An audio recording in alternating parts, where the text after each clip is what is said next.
it's like it's a possession. And so they're like, no, it's mine. I want it, therefore it's mine.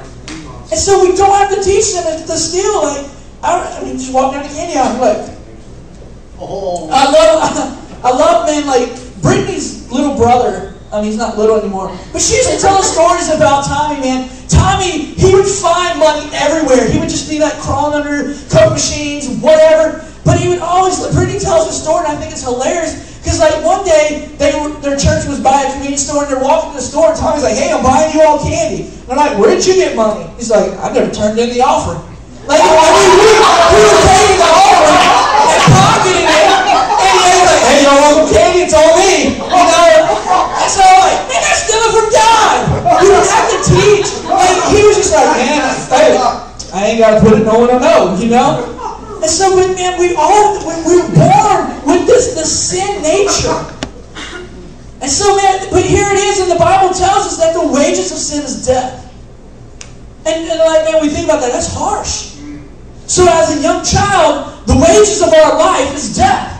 Because our life, we're not taught, it's just sin is in us. We are sin. But I love that the grace of God covers that and erases that.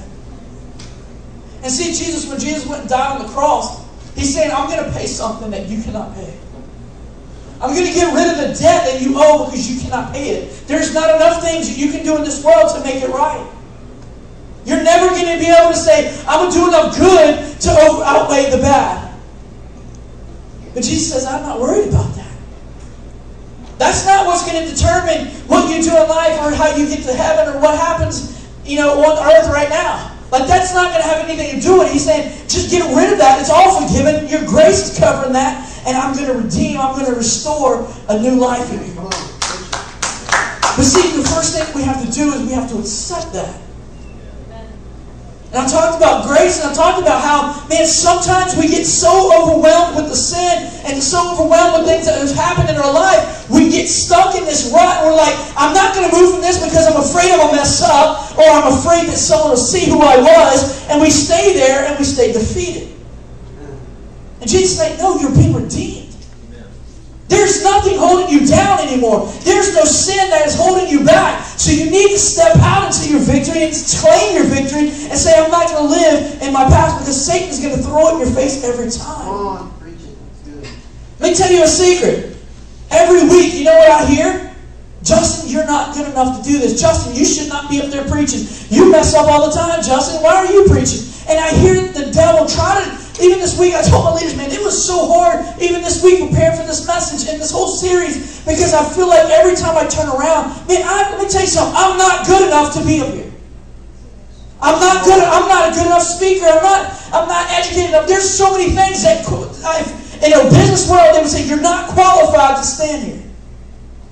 But I love that Jesus says, you know what? I see past all the stupid things you've done, Justin. I'm still going to promote you. I'm still going to move you forward. I still have a call. Because if right now, if I had to face my debt, if I had to stand before God and face my sins without being redeemed and without grace, I'm in trouble. I'm in trouble. And see, I'm so glad that Jesus says, you know what? My grace is enough. It's sufficient. I'm going to restore you. I'm going to rebuild in you. And man, it makes me think about this. There's a couple stories, man. And we all know the story of Samson. And like Samson, you read the story in Judges 16, and where it starts talking about Delilah, and it starts explaining the things that Delilah's trying to do and manipulate and kind of trap Samson. And you read it, and there's so many times I'll read it, I'm like, God, you're so stupid, Samson, just shut up. You're already messing up. See, Samson, from the very beginning, he's like, God told his mom, do not cut his hair. Okay? He should never eat from any dead animal. Okay? And so Samson kills a lion, and he comes back later, and then here's this lion, this carcass, and bees have made honey inside, so he starts eating it. Samson, you're not supposed to do that. It's dead animal. You're eating honey from inside of a carcass. That's gross. That's nasty. You kidding me? That's nasty. You're not know if you're getting maggots in that honey and stuff like bees and flies. I mean, that's nothing good coming out of that. And so, but then it goes on, and he's, here he's going with this girl he shouldn't even have no kind of business with. Woo, Delilah. Middle name Lie. Alright, and so, alright, and so Delilah starts manipulating him. Alright, he's like staying at the girl's house. He shouldn't be staying over there. Why are you staying? She ain't your wife, and you staying at her house. Hello? Exactly. He's staying, it ain't no co-ed sleepover.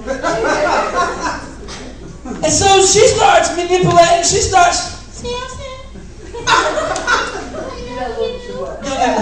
I can't even blink my eyes that fast, but you know how y'all do it. Like, yes, I've seen girls do that. Where you get your pants from, all that? Sam's like, shoot, girl, if you tie ropes around me, I can't break them. And meanwhile, he's like, I'm gonna show him how strong I am. And so they wake up the next day, Samson's all tied up in the bed, like, stupid girl. She just wants to see me flex. Samson, the Philistines are here. And so I'm like, all right, it happened once, okay? Now he knows something's going on. Like the second time it happens. Well, if you tie me up in vines, I can't. My strength is gone when green vines got something on me. It's my kryptonite. And so he wakes up the next morning at the girl's house he shouldn't be at, and he's tied up. Samson, the Philistines are here.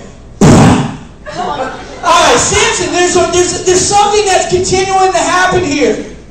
But see, what happens is when you're in sin, you're kind of blinded from reality, and you forget that whatever. You better wake up. This is not a dream. Samson's like, no, I'm going to keep playing this game. And she keeps on.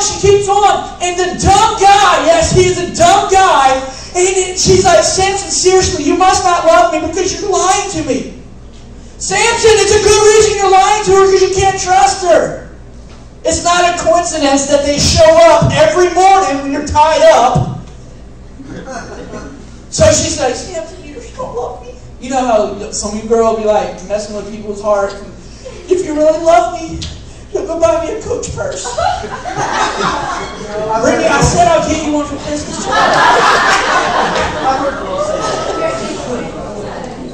Ooh. So here's Samson, and he's like, all right, girl, because I know you're not going to do anything dumb. I know you're not going to call somebody to come get me. So I'll go ahead and tell you the truth that if you cut my hair off, the Bible, the Lord told my mom and them, y'all ever heard of that word, mom and them? He told my mom and them that if I cut my hair off, I will lose my strength. You deserve to lose your strength, you dumb man. Come on, amen. Blinded by the sin. And so mom and them said, don't cut the hair. Samson tells the girl, cut my hair. And so, of course, he wakes up. What a surprise, Samson. You're an idiot. Sin has blinded you. You got trapped in your stupidity. And so he wakes up. He's bald. He's like, hey, this ain't good. She pulled a fast one on me. So there it is. Samson's no strength. And they tie him up. They take him away. They probably tied him up in like kite string. You have no strength. We got a twist tie on you now. You deserve to be humiliated. But see, and I love this because see, we look at Samson and we're like, what an idiot. But if we really get serious and we look at this and we start applying it to our life, we're like, I kind of do that all the time. I shouldn't have been texting that girl. Ooh, I got quiet. All right, we'll just hang out on this for a minute. No, just kidding. But we look at Samson's life and we put it up to ours and we get real, man. There's some things that we fall into and we're like, man, we've done so much stupidity. We've done so many. I need a battery. You need a battery? My God, I'm guessing. Need some double A's? Double A's. Oh, there's battery. Oh, there's two. Oh.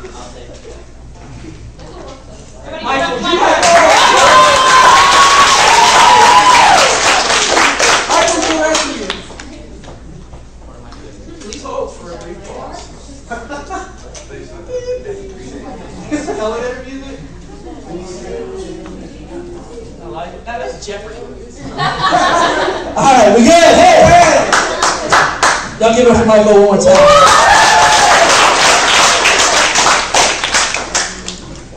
So where was I? So if we compare Samson's life to ours, and we will see that there's some things that, man, we've done dumb things. And see, and I love the story because it's so true to us. Because see, Samson finally gets to that moment, just like last week we talked about the prodigal son, and he realized, it says that he came to his senses. See, when Samson was taken and he was blinded, it says that they burned out his eyes. Alright, they didn't put no pain medication on his eyes and say, psst, it's burned. No, I'm pretty sure it was hurting. And so, I tried so hard to ignore that. And so here's Samson, man, his sin is causing him pain at this moment.